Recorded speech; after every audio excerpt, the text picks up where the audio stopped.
ভারী বৃষ্টিতে গাজীপুরের কালিয়াকৈরে জলাবদ্ধতা সৃষ্টি হয়েছে। এ বিষয়ে আরও জানাতে সেখান থেকে সরাসরি যুক্ত হচ্ছেন সহকর্মী কামাল হোসেন বিপ্লব। বিপ্লব, গাজীপুরে জলাবদ্ধতা যে জনদুর্ভোগ তৈরি হয়েছে সে বিষয়ে জানাবেন এবং একই সাথে জানাবেন যে যে জলাবদ্ধতা তৈরি হয়েছে এটি দূর করার ক্ষেত্রে সংশ্লিষ্ট কর্তৃপক্ষের পদক্ষেপ কেমন দেখছেন?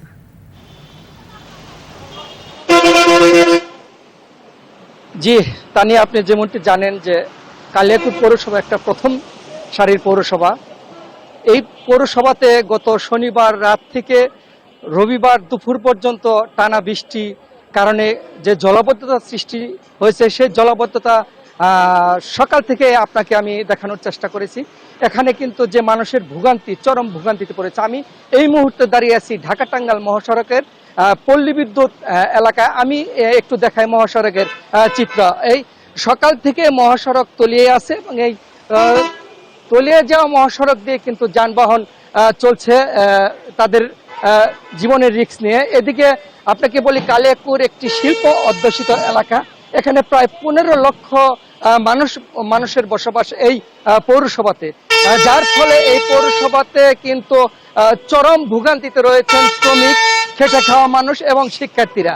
আপনারা জানেন যে এই পৌরসভাটি কিন্তু যে ড্রেনেজ ব্যবস্থা সেগুলো কিন্তু অপরিকল্পিতভাবে করা হয়েছে, যার ফলে সেগুলোতে যে ময়লা জমা রয়েছে সেই ময়লা জমা থাকার কারণেই কিন্তু এই পৌরসভার জলাবদ্ধতা রয়েছে বলে জানিয়েছেন এই পৌরবাসীরা।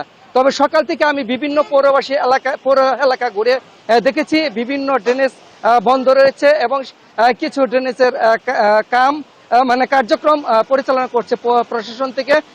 ময়লা পরিষ্কার নিষ্কাশনের ব্যবস্থা করছে। অনেক এলাকায় কিন্তু ঘরবাড়ি সহ ব্যবসা প্রতিষ্ঠান কিন্তু তলিয়ে আছে, যার ফলে তাদের কিন্তু রান্না বান্নায় ব্যাহত হচ্ছে এবং তারা শুকনো খাবার খেয়েই রয়েছে এবং এমনই অভিযোগ করছে। তবে প্রশাসনের সাথে আমি কথা বলেছি, তারা জানিয়েছেন পৌরবাসীর জন্য শুকনো খাবার তারা ব্যবস্থা করেছেন।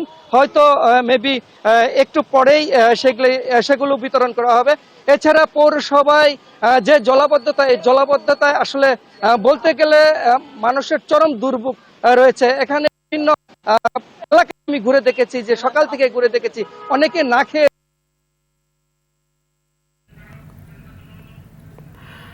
ধন্যবাদ আপনাকে। দর্শক, এই সংক্রান্ত আরও তথ্য জানতে আমরা এখন সরাসরি চলে যাচ্ছি হবিগঞ্জে। সেখান থেকে আমাদের সাথে যুক্ত হচ্ছেন সহকর্মী শহীবুর রহমান। শহীবুর, নদী ভাঙনে যেসব এলাকা প্লাবিত হয়েছে সেসব এলাকার পরিস্থিতি কেমন দেখছেন এবং নদী পাড়ের বাসিন্দারা কি ধরনের দুর্ভোগ পোহাচ্ছেন? আপনাকে ধন্যবাদ। আপনি জানেন যে হবিগঞ্জে নদী ভাঙ্গনের ফলে হবিগঞ্জের যে সদর উপজেলা রয়েছে লস্করপুর ইউনিয়ন এবং ওইল ইউনিয়নের প্রায় 30টি গ্রাম প্লাবিত হয়েছিল।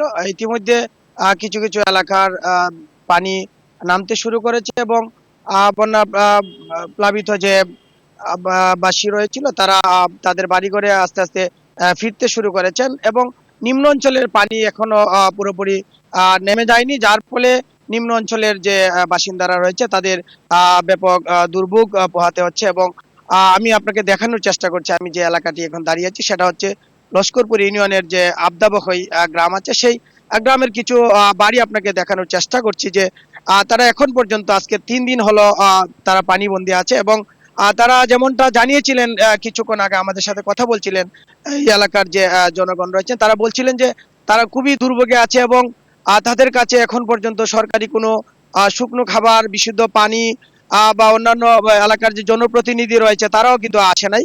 মাঝে মধ্যে দূর দূরান্ত থেকে যারা কিছু শুকনো খাবার নিয়ে আসছে তা এখনো তারা বিভিন্ন সময় বঞ্চিত হচ্ছে।